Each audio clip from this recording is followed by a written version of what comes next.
Sino ang mag-aakala na ang isang simpleng video na wala namang espesyal na layunin ay magiging isang social phenomenon na magpapabago sa pananaw ng isang buong bansa? Sa malayong bansa ng Iceland, isang pambihirang pangyayari ang nagaganap ngayon. Ang lahat ay nagsimula sa isang malaking pamilya na ang isa sa mga miyembro ay isang manugang na taga-Iceland at sila ay naglakbay patungong Pilipinas.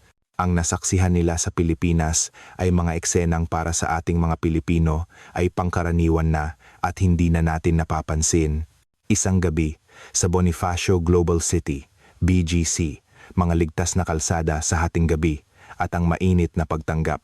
Lahat ng ito ay yumanig sa kanilang mga paniniwala mula sa kaibuturan. Pagka-uwi nila, ano ang mga salitang kanilang binitawan habang lumuluha at bakit ang kanilang simpleng biyahe ang naging dahilan kung bakit dinudumog ngayon ng mga mayayaman mula sa buong mundo ang Pilipinas. Ito ang kuwento ng isang milagrosong 2 linggo na nagpabaha ng tao sa mga paliparan at nagpabago maging sa ugnayan ng 3 henerasyon ng isang pamilya. Ang buong katotohanan ay isisiwalat ko sa inyo ngayon nang walang anumang itatago. 20 miyembro ng isang malaking pamilya mula sa Iceland ang dumating sa Pilipinas.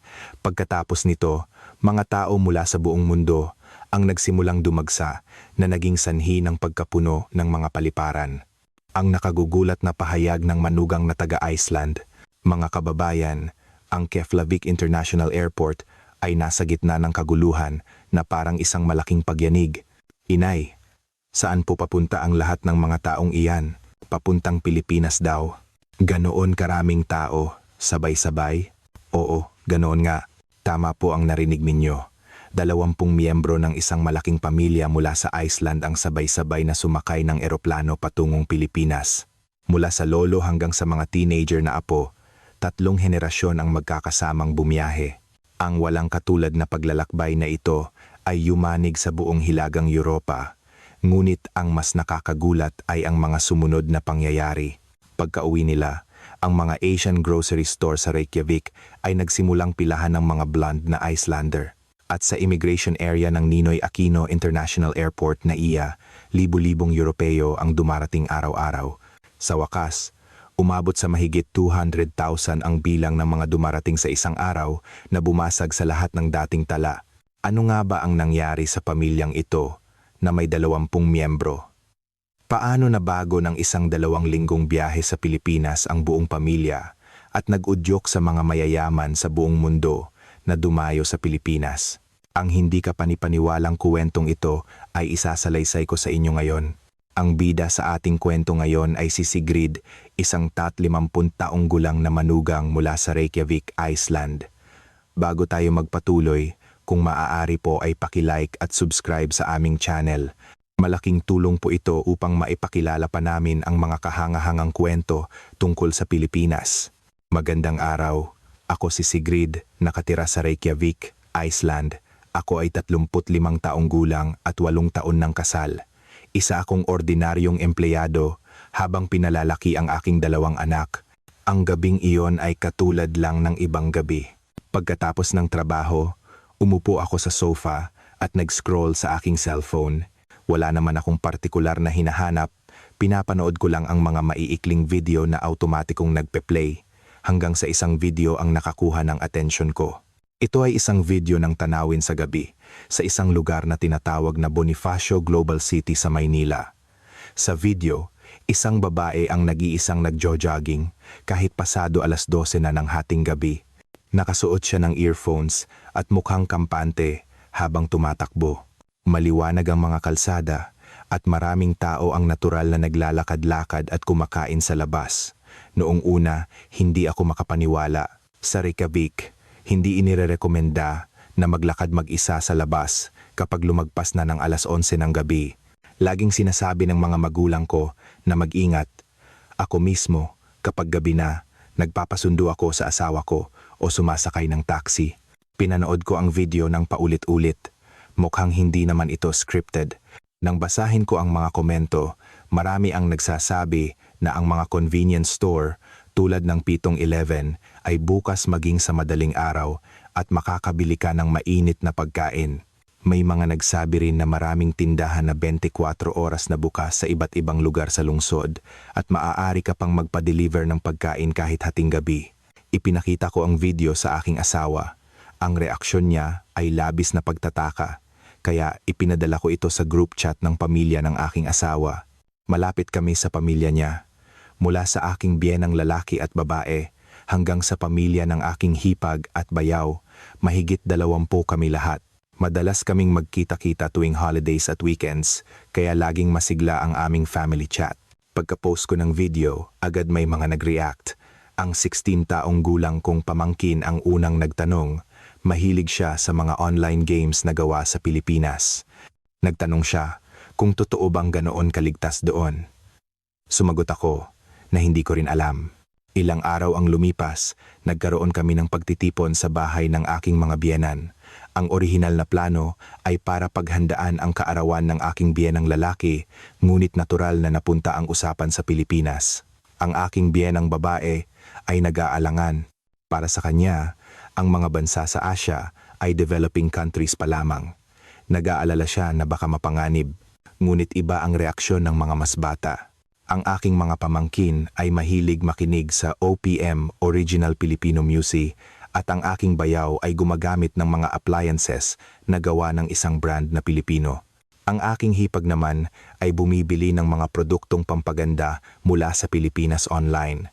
Mas malapit pala sa aming buhay ang Pilipinas kaysa sa aming inaakala. Noon ay nagsalita ang aking biyenang lalaki. Sinabi niya na masyado nang tumaas ang presyo ng bilihin sa Europa. Kahit maglakbay sa loob ng Europa, napakalaki ng gastos. Nag-search ang aking hipag ng presyo ng mga flight ticket sa internet at laking gulat niya sa resulta. Ang presyo ng flight papuntang Pilipinas ay halos kapareho lang ng papuntang Espanya o Italia. Mas lalo kaming nagulat nang tingnan namin ang presyo ng tuluyan at pagkain.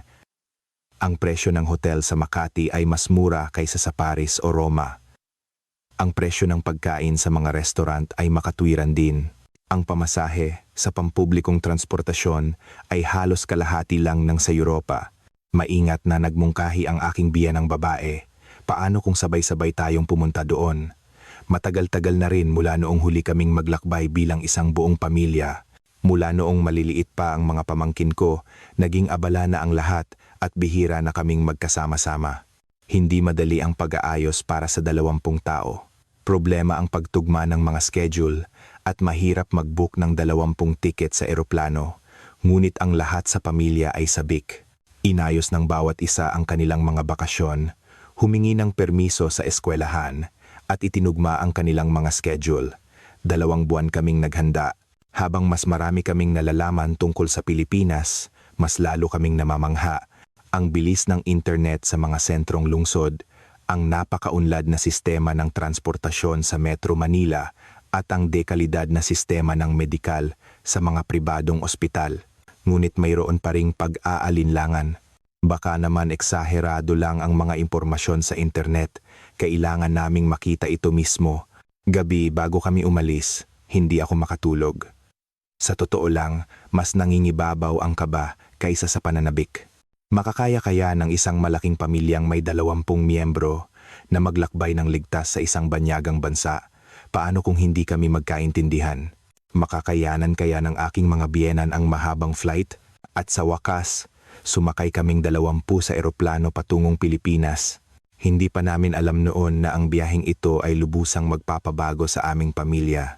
Ang sandali ng aming pagdating sa Ninoy Aquino International Airport, NAIA, ay hinding-hindi ko malilimutan. Pagbaba namin mula sa eroplano at habang naglalakad patungo sa immigration, iba na agad ang aming inaasahan. Ang unang bumungad sa amin ay hindi isang high-tech na display, kundi ang mainit at maalinsangang hangin at ang ngiti ng mga staff na bumabati ng, "Welcome to the Philippines, ma'am, sir." Habang nakapila sa immigration, ang pinaka nagpagulat sa amin ay hindi ang bilis, kundi ang mga tao. Kahit na 20 kami, ang proseso ay naging maayos. Ang immigration officer ay ngumiti at nagbiro pa sa amin, tinutulungan ang aking biyenang lalaki na madaling makadaan. Sa baggage claim area, muli kaming namangha. Mabilis na lumabas ang aming mga bagahe Hindi kami naghintay ng matagal para sa bagahe ng 20 tao. Nakapagtataka kung gaano kaorganisado ang sistema ng paliparan sa kabila ng dami ng tao. Mula sa paliparan patungo sa hotel, sumakay kami ng isang pre-booked van. Pagdating namin sa hotel sa Makati, mga 10:00 na ng gabi. Pagkatapos naming mag-check-in at ayusin ang aming mga gamit sa kwarto, sinabi ng 15 taong gulang kong pamangkin na gutom na siya. Nag-alala ako kung mayroon pang bukas na kainan sa ganoong oras. Ngunit inirekomenda ng staff sa front desk ang isang convenience store. Bukas daw ito 24 oras at nagbebenta ng mainit na pagkain. Nag-aalinlangan man, hinanap namin ang 7-Eleven malapit sa hotel.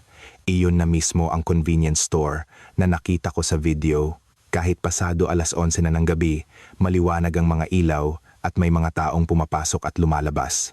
Pagpasok namin, nakahilera ang iba't ibang pagkain tulad ng mainit na siopaw, instant mami, at iba't ibang uri ng kanin na may ulam. Ang staff ay mabait na nagturo sa amin kung paano gamitin ang microwave.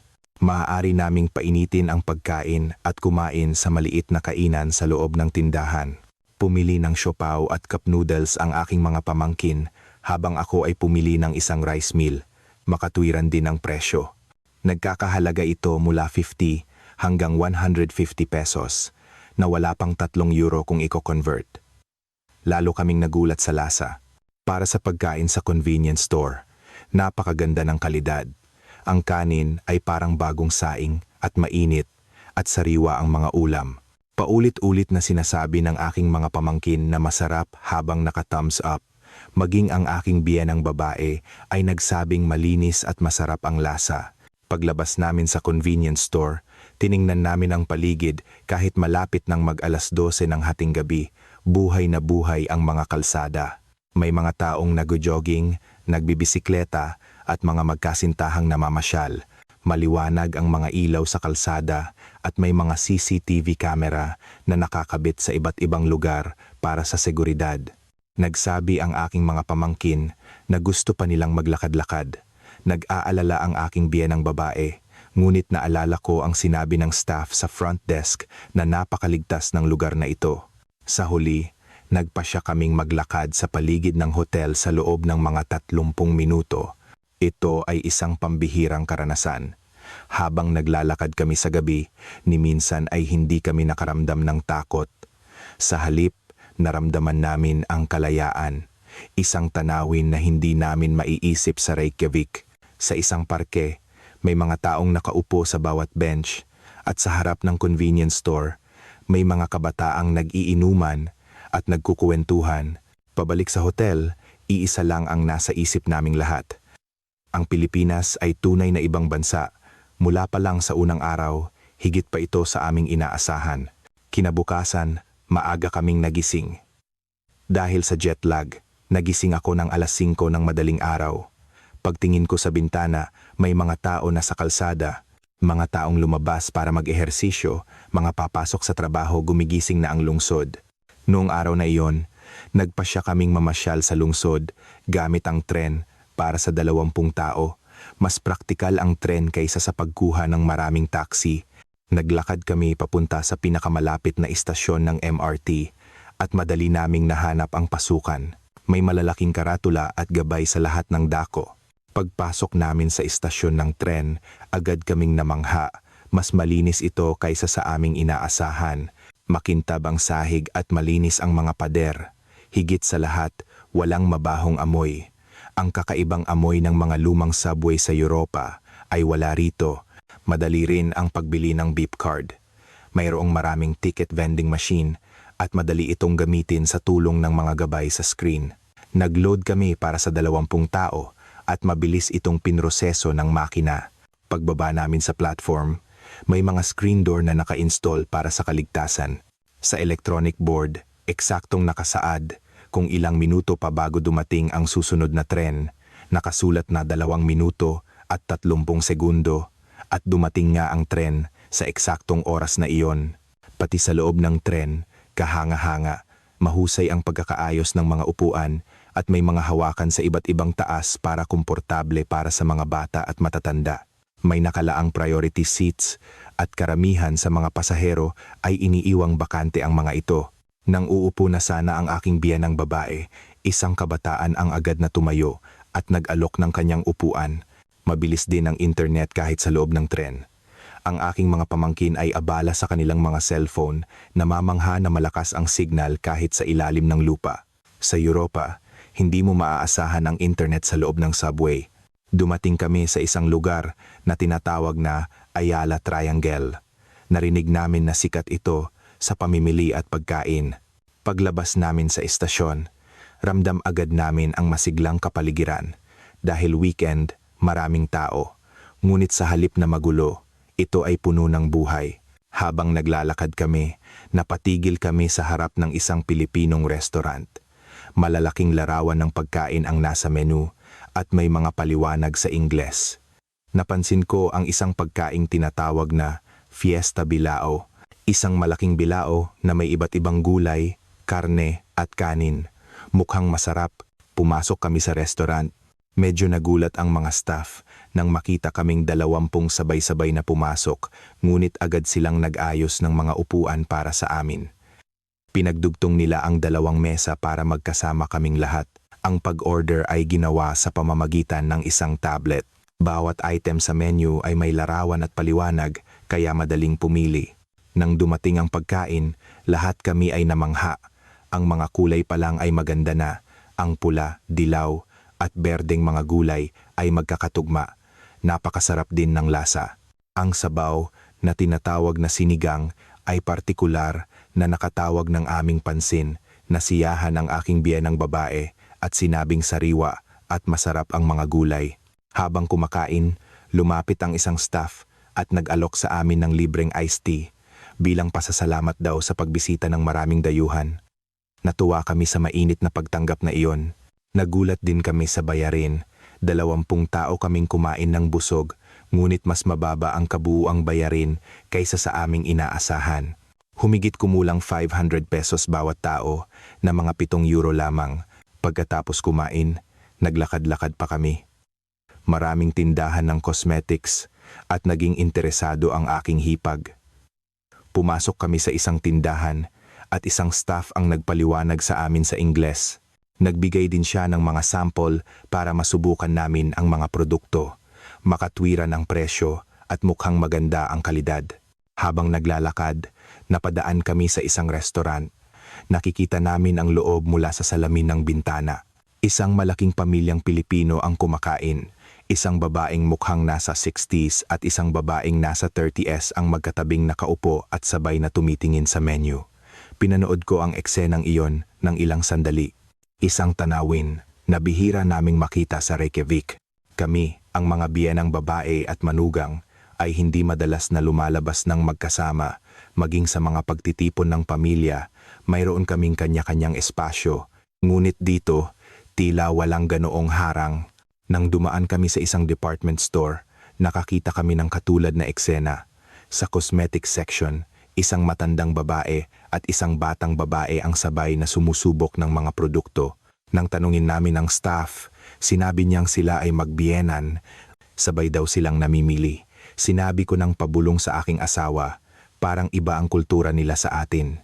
Tumango rin ang asawa ko.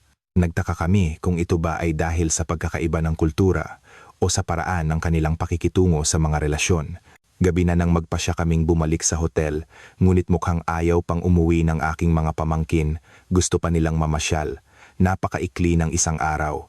Sa ikatlong araw, hapon na, naglakad-lakad kami sa isang maliit na parke malapit sa hotel. Dahan-dahang naglalakad ang aking biyenang lalaki habang tinitingnan ang paligid. Maayos ang parke. May mga taong nakaupo sa bawat bench at mga batang nagtatakbuhan. Habang nakaupo kami at nagpapahinga, isang matandang babae ang lumapit sa amin. Nagsalita siya sa Tagalog, ngunit nagkaintindihan kami gamit ang isang translation app. Tinanong niya kung saan kami galing at sinabi naming mula kami sa Iceland. Tuwang-tuwa siya at hinawakan ang aming mga kamay. Kumuha siya ng candy mula sa kanyang bulsa at ibinigay sa aking mga pamangkin. Nakipag-usap kami sa matandang babae ng ilang sandali. Tinanong niya kung ilan ang aming mga apo. kung malusog ang aming pamilya at kung kumusta ang aming biyahe. Bagamat medyo mabagal ang aming pag-uusap dahil sa translation app, ramdam na ramdam namin ang kanyang puso. Nang magpaalam na kami, kumaway ang matandang babae at sinabing, "Balik kayo ha." Ang init ng pagbati na iyon. Naramdaman namin na kahit magkaiba ang wika, nagkakaintindihan ang puso ng mga tao. Mula sa Maynila, lumipad kami papuntang Vigan. Narinig namin na sikat ito sa mga lumang kalye nito. Ang flight ay tumagal lamang ng halos 1 oras at maganda ang tanawin mula sa bintana. Pag-alis sa lungsod, mga palayan at kabundukan ang aming nakita. Pagdating namin sa Vigan, para kaming bumalik sa nakaraan, ang mga tradisyonal na bahay na bato ay nakahilera sa makikitid na kalye. Nakapagtataka na may ganitong lugar sa gitna ng mga modernong gusali. Luma ang mga bahay, ngunit maayos na inaalagaan. Ang aming tinuluyan ay isang heritage house na ginawang hotel. Pagbukas namin ng pinto, isang magandang hardin ang sumalubong sa amin at sa likod nito ay ang aming mga kwarto. Ang mga sahig na gawa sa kahoy ay nagpapakita ng bakas ng panahon. Isang lola ang sumalubong sa amin. Isang babae na mukhang nasa 70s na may masayang ngiti ang bumati sa amin. Naghain siya ng gawang bahay na inumin at sinabing magpahinga kami. Hindi siya gaanong marunong mag-Ingles, ngunit ang kanyang mainit na puso ay lumampas sa mga salita. Pagpasok sa kwarto, unang beses naranasan ng pamilya ang makintab na sahig na gawa sa kahoy. Naging kakaiba para sa kanila ang pag-upo sa sahig. Humiga ang aking bayaw sa sahig na gawa sa nara at namangha. Madalas daw sumakit ang kanyang likod, ngunit mukhang magiging maganda ang pakiramdam niya sa sahig na ito na may tamang tigas. Pagsapit ng gabi, naglatag kami ng mga kutson. Paghiga namin sa malambot na kutson, naramdaman naming mainit ito na parang may floor heating. Nagtipon kami sa hardin.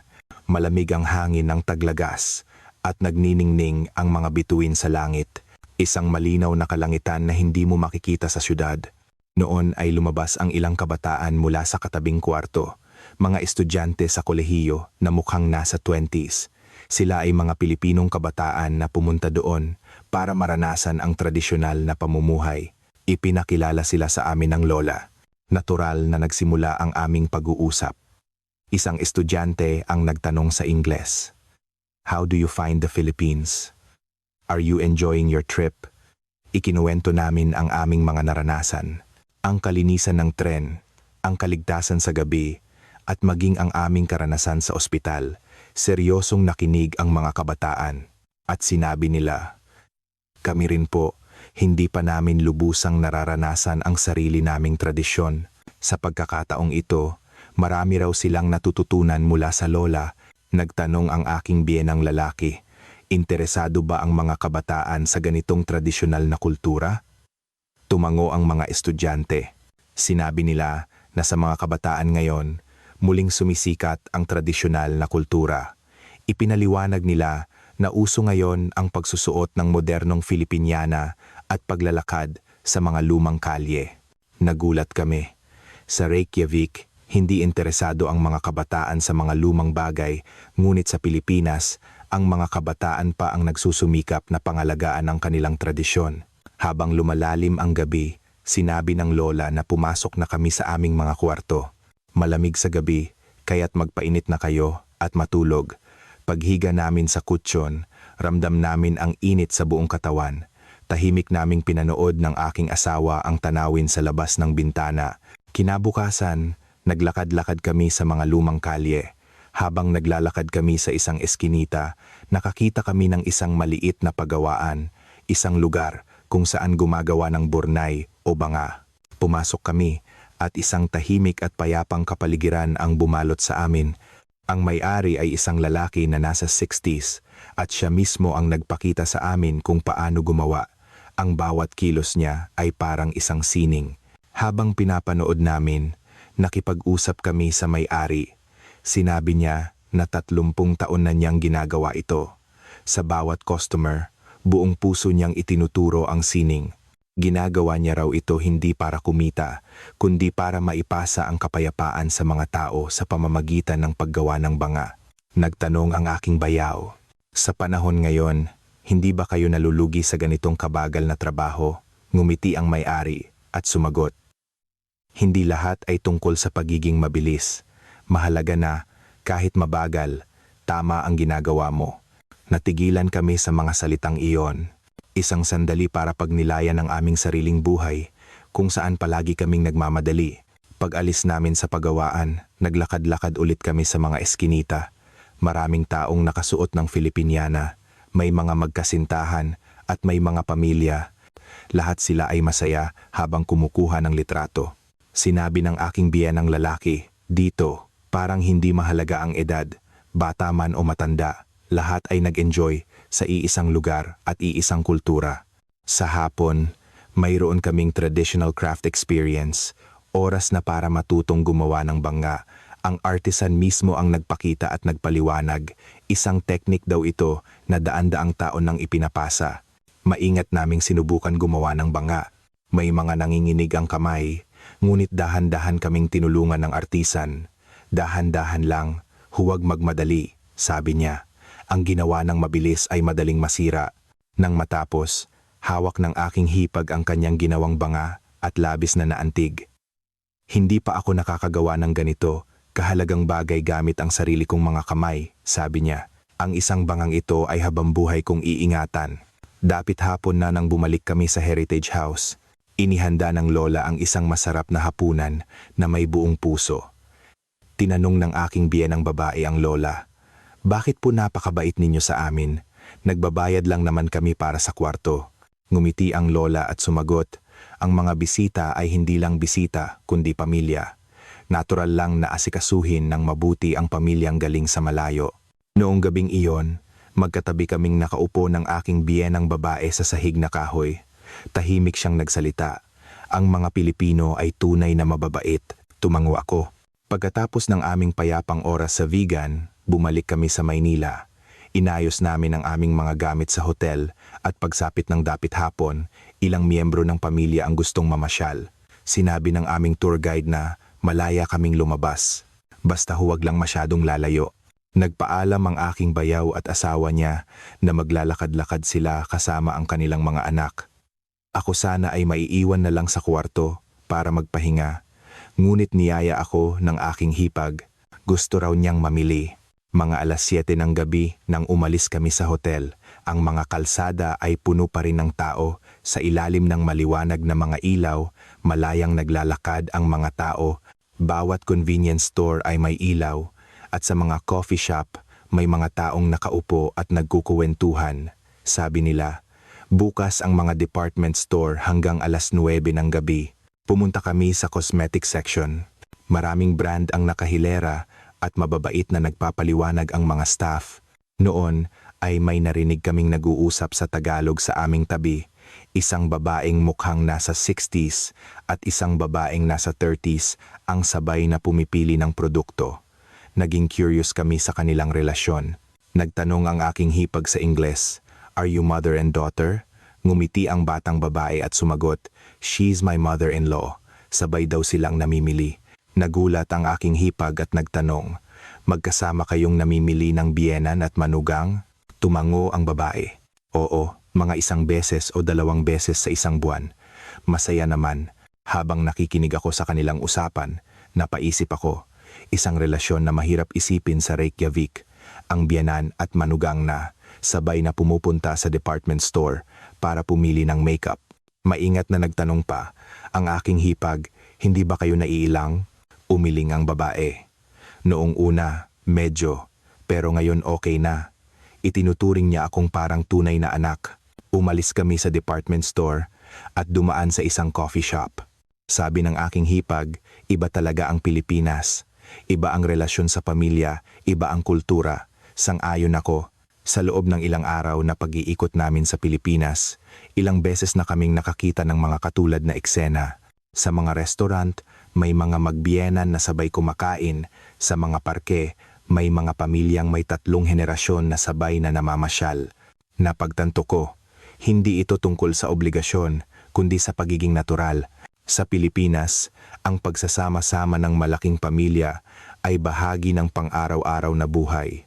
Hindi ito isang pasanin, kundi isang kultura. Kinabukasan, nagpasya kaming mag-enjoy sa Maynila sa aming sari-sariling paraan. Ang mga kabataan ay pumunta sa isang lugar na tinatawag na Greenbelt para mamili, habang ang mga nakatatanda ay nagpasya na mamasyal sa isang palengke. Sumama ako sa aking mga hipag. Pagdating namin sa Greenbelt, isa na namang mukha ng Maynila ang aming nakita.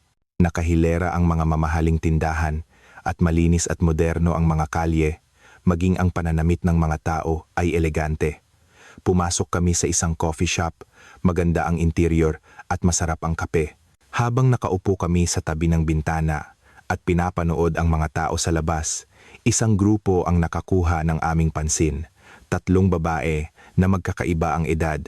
Ang pinakamatanda ay mukhang nasa 60s, ang gitna ay nasa 40s, at ang pinakabata ay nasa 20s. Komportable silang nagtatawanan habang naglalakad. Nakaakbay pa sila sa isa't isa. Sabi ng aking hipag, mukha silang pamilya, siguro lola, manugang, at apo. Ganoon din ang tingin ko. Sa hapon, pumunta kami sa isang lugar na tinatawag na Esports Cafe. Isang lugar na gustong puntahan ng aking mga pamangkin. Pagpasok namin, nakahilera ang 12 ng mga high-end na computer at bawat upuan ay may gaming chair. Binati kami ng manager. Tinanong namin kung pwede rin bang gumamit ang mga matatanda at sinabi niyang, oo naman po. Sa katunayan, sa isang sulok, may isang lalaking mukhang nasa 60s na nakaupo at nag-i-internet. Umupo ang aking mga pamangkin at nagsimulang maglaro. Pinanood ko sila sa tabi. Nakakagulat ang bilis ng internet. Sa isang click lang, nagbabago ang screen. Sa Reykjavik, matagal mag-load. Ngunit dito, instant. Pagkatapos ng 1 oras, umalis kami sa cafe. Masayang-masaya ang aking mga pamangkin. Gusto naming bumalik dito, sabi nila. Sa gabi, dumaan kami sa isang malaking supermarket. Bukas ito, 24 oras. Ang loob ng supermarket ay kasing linis at lawak ng isang department store. Sa food section, mayroong ready-to-eat na section. Nakahilera ang mga bagong lutong sushi, tempura at inihaw na manok. Bumili ang aking hipag ng takoyaki at tinikman ito. Mainit pero masarap, sabi niya. Tiningnan ko rin. Kakaiba ang lasa, ramdam ang tamis at linamnam ng sarsa. Sa cashier, mabait ang staff. Inilagay niya ang mabibigat na pinamili namin sa supot at hinati-hati para madali naming dalhin. Paglabas namin sa supermarket, sabi ng aking hipag, sa Pilipinas, lahat ng bagay ay maginhawa. Matanda ka man o bata, lahat ay maaaring mamuhay nang walang abala. Pabalik sa hotel, napaisip ako. Ang ipinakita sa amin ng Pilipinas ay hindi lang mga pasilidad o teknolohiya. Ito ay ang puso na nagmamalasakit sa kapwa. Isang kultura kung saan lahat ng henerasyon ay namumuhay ng magkakasama. Isang linggo na ang nakalipas nang magsimulang magkaroon ng pagbabago sa aking social media account. Ang mga litrato at video na ina-upload ko sa pagitan ng aming pamamasyal ay nagsimulang dumugin ng mga komento. Noong una, mga reaksyon lang mula sa mga kaibigan. Mga tanong kung totoo bang ganoon kaganda at kaligtas sa Pilipinas. Lumalaki ng lumalaki ang interes ng aking mga kakilala sa Reykjavik. Nang mag-upload ako ng litrato ng pagkain sa convenience store, naging mainit ang reaksyon.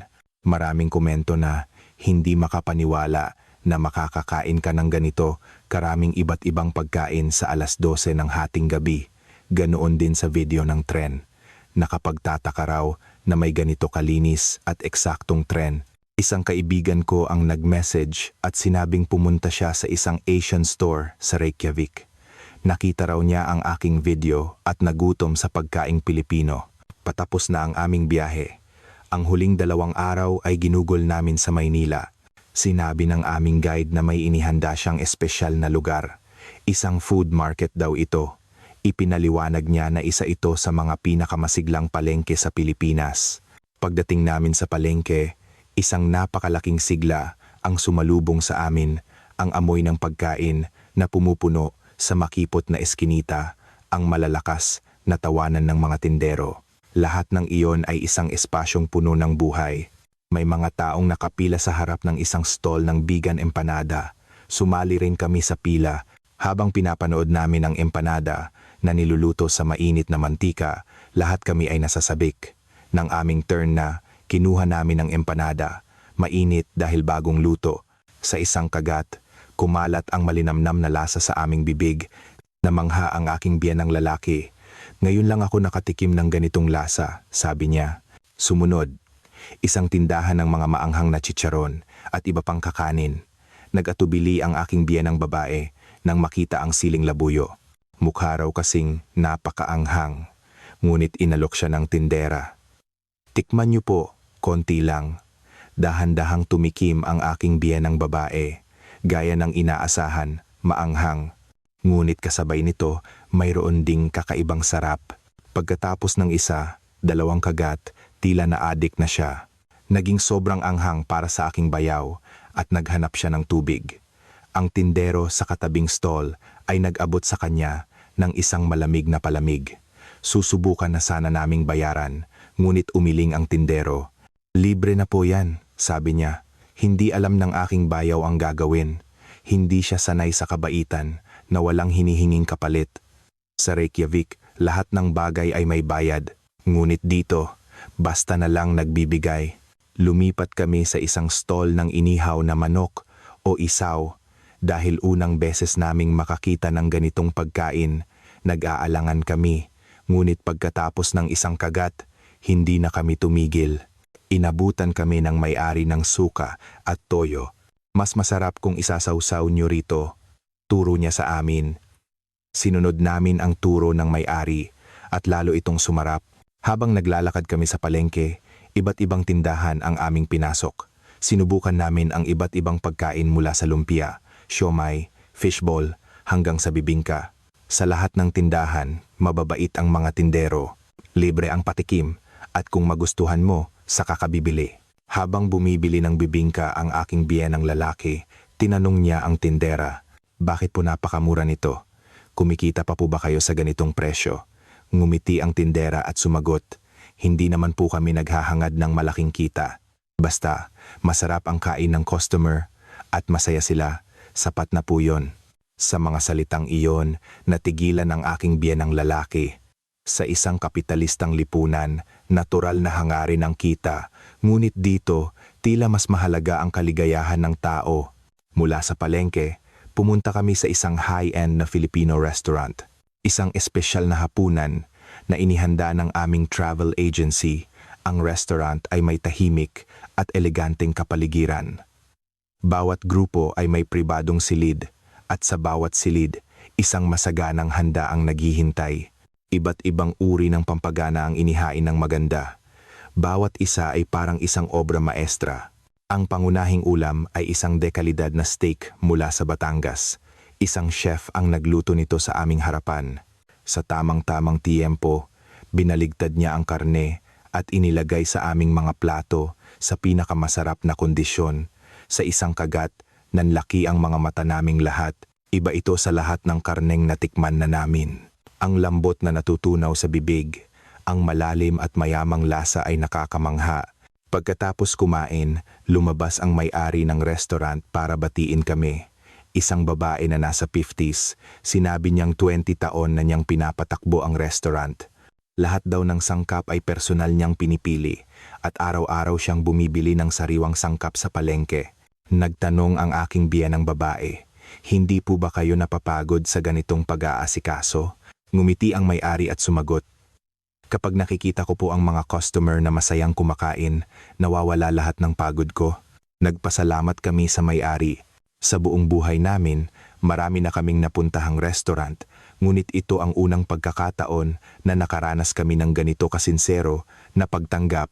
Huling araw na, sa lobby ng hotel, nagtipo ng mga pamilya na may daladalang mga bagahe, ngunit mabigat ang ekspresyon ng lahat. Ang ayaw pang umalis ay kitang-kita sa kanilang mga mukha. Mabagal ang kanilang mga hakbang papasok sa bus. Bawat hakbang ay may pag-aalinlangan. Pinanood nila ang tanawin ng Maynila sa labas ng bintana nang may panghihinayang habang papunta sa paliparan. Tahimik ang loob ng bus. Ibang-iba ang kapaligiran kumpara noong kami ay dumating. Noong una kaming dumating sa Pilipinas, may halong kuryosidad at kaunting kaba.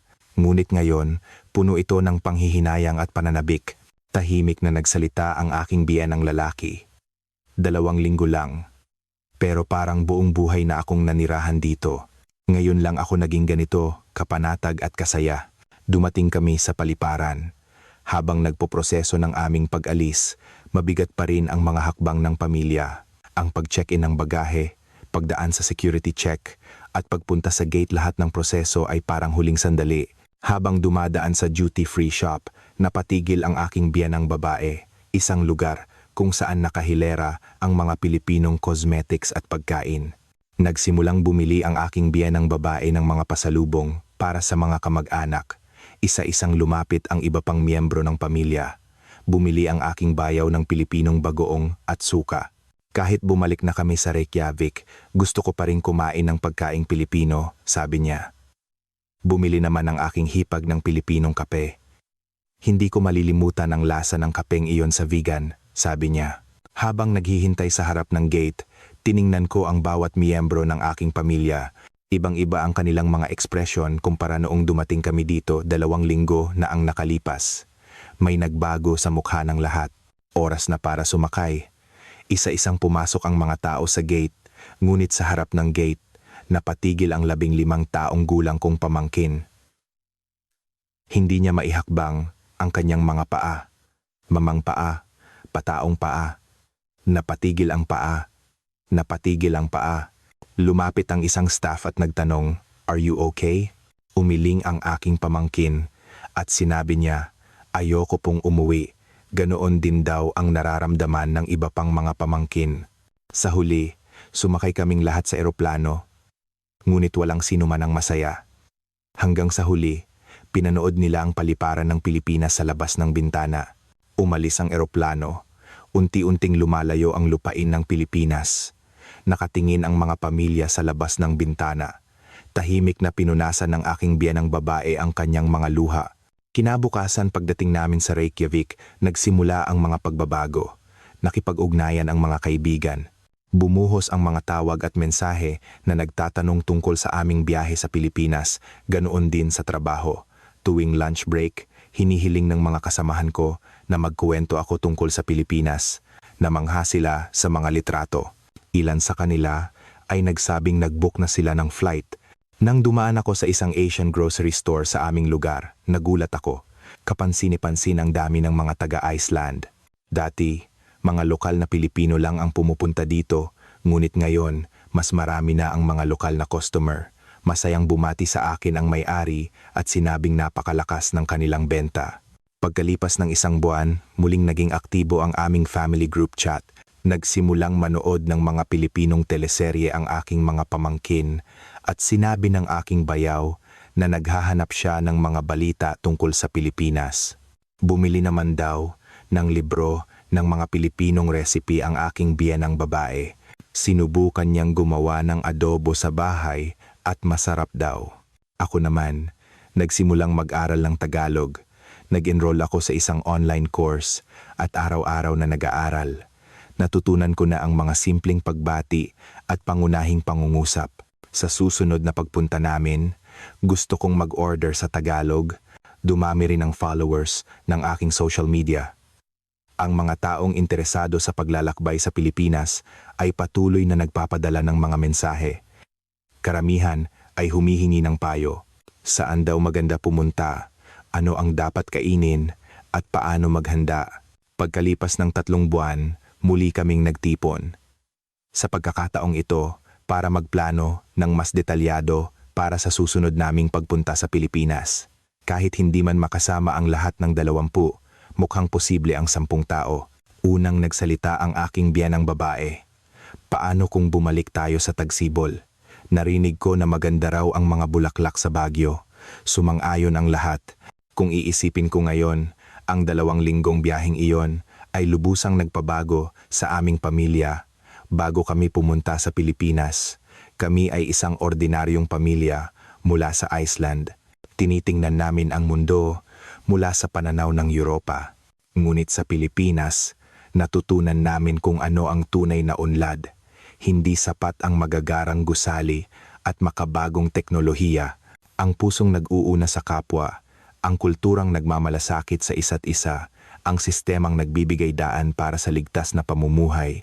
Lahat ng iyon ay kailangan para maging isang tunay na maunlad na bansa. At ang Pilipinas, mayroon ng lahat ng iyon. Ang kaligtasan na makapag-jogging mag-isa sa alas 12 ng hating gabi, ang kaginhawaan na makakain ng mainit na pagkain anumang oras, ang ambulansya na dumarating sa loob ng 5 minuto sa mga emergency, ang makatwirang gastos sa medikal, ang malinis na pampublikong transportasyon, at higit sa lahat, ang mababait na tao. Dahil sa aking mga video, dumami ang mga taong nakakilala sa Pilipinas. Hindi lang sa Hilagang Europa, kundi sa buong Europa. Tumaas ang interes sa Pilipinas. Maging sa mga balita, nagsimula nilang itampok ang Pilipinas. Naging mainit ang reaksyon, lalo na sa mga retirado. Marami ang nagsasabing gusto nilang gugulin ang kanilang mga huling taon sa isang bansang ligtas at may magandang sistema ng medikal. Sa katunayan, ilang kakilala ko ang nagsabing nag-iimbestiga na sila tungkol sa pangmatagalang paninirahan sa Pilipinas. Nagbago rin ng kaunti ang aming relasyon ng aking biyanang babae. Bago ang biyahe, mayroon kaming tamang distansya. May respeto, ngunit hindi malapit. Ngunit sa 2 linggong pagsasama namin sa Pilipinas, unti-unti kaming naging malapit. Ang sandaling naghihintay kami para sa aking biyenang lalaki sa ospital, ang gabing magkatabi kaming nakaupo sa sahig ng Heritage House sa Vigan, ang hapong sabay kaming kumakain ng merienda sa palengke. Ang mga sandaling iyon ay unti-unting nagpabagsak sa pader sa pagitan namin. Ngayon, paminsan-minsan ay tumatawag sa akin ang aking biyenang babae. Nagre-rekomenda siya ng mga Pilipinong pelikula o nagtatanong ng mga recipe. Komportable na rin akong sumagot sa kanya. Isang natural na interes, hindi obligasyon. Nagbago rin ang aking asawa. Bago kami pumunta sa Pilipinas, hindi siya gaanong interesado sa Asia. Ngunit ngayon, sinusubaybayan niya ang mga balita sa Pilipinas at nag-aaral tungkol sa mga kumpanyang Pilipino. Inirerekomenda rin daw niya ang paglalakbay sa Pilipinas sa kanyang mga kasamahan sa trabaho. Ganoon din ang aming mga anak. Gusto raw nilang magkaroon ng mga kaibigang Pilipino. Gusto nilang matuto ng Tagalog. Sinasabi rin nilang balang araw, gusto nilang manirahan sa Pilipinas. Nakapagtataka na ang isang biyahe ng pamilya ay maaring magbago ng napakaraming bagay. Ikinuwento namin sa aming mga kaibigan ang aming naranasan sa Pilipinas at ang mga nakarinig ng aming kuwento ay bumisita rin sa Pilipinas. Ganoon, nagsimula ang chain reaction. Sa sandaling ito, sa mga paliparan ng Pilipinas, dumarating ang mga Europeo na katulad namin. Sila rin, tulad namin, ay magugulat, maaantig at makakaranas ng pagbabago. Noong una kong makita ang video na iyon, hindi ko pa alam na ang isang simpleng kuryosidad na biyahe ay magpapabago sa aming buhay. Hindi ko inakala na ang 2 linggong biyahe ng 20 miyembro ng pamilya ng aking asawa ay magkakaroon ng ganito kalaking kahulugan. Ang Pilipinas ngayon ay hindi na lang isang destinasyon para sa amin. Ito ay isang lugar kung saan kami natuto, isang lugar kung saan naging isa ang aming pamilya, at isang lugar na nagbigay sa amin ng bagong pananaw. Isang lugar na balang araw ay babalikan namin, at marahil, isang lugar na gusto naming manatili ng matagal. At lahat ng iyon ay nagsimula sa isang maikling video. Isang video ng isang babaeng nagjo-jogging sa gabi sa Maynila. Iyon ang nagpabago sa buhay ng 20 miyembro ng aming pamilya. At ngayon, ang aming kwento ay nagpapabago naman sa buhay ng iba. Ito, sa tingin ko, ang kapangyarihan ng Pilipinas. Ang mga taong nakaranas nito ay natural na nagiging mga ambasador. Kayo rin, kung may pagkakataon, inirerekomenda kong bisitahin ninyo ang Pilipinas. May mga bagay na hindi kayang makuha sa mga video o litrato. Kailangan ninyong lakarin, kainin at maranasan mismo. Ang ligtas na mga gabi, ang mababait na tao, ang mahusay na sistema, ang masasarap na pagkain, ang magandang tradisyon. Lahat ng iyon ay naghihintay sa inyo. Tulad namin, Sana ay magkaroon din kayo ng espesyal na karanasan sa Pilipinas. Paminsan-minsan, naaalala ko pa rin ang mga panahong iyon. Ang pagkamangha noong una kaming dumating sa paliparan, ang pagtataka noong una naming tikman ang siopaw sa convenience store. Ang sandaling hawak ko ang kamay ng aking biyenang babae habang naghihintay sa aking biyenang lalaki sa ospital. Ang gabing naramdaman namin ang init ng kutsyon sa Heritage House sa Vigan. Ang hapong naantig kami sa kabaitan ng mga tindero sa palengke. Lahat ng sandaling iyon ang bumuo sa kung sino kami ngayon. At sa hinaharap, mananatili kaming konektado sa Pilipinas. Kahit malayo kami sa pisikal, malapit ito sa aming mga puso. Iyan ngayon ang Pilipinas para sa amin. Hanggang dito na lang po ang ating kwento. Pagkatapos ng pagbisita ng 20 miyembro ng isang malaking pamilya mula sa Iceland, isang Philippine boom ang nagsimula sa Hilagang Europa. Ano po ang masasabi ninyo sa kwento? Mag-iwan po ng komento para sa bida ng ating kwento. Mula sa inyong Inspiration Station, nag-ulat. Kung nagustuhan ninyo ang kwento, paki-like at subscribe po. Maraming salamat sa panonood.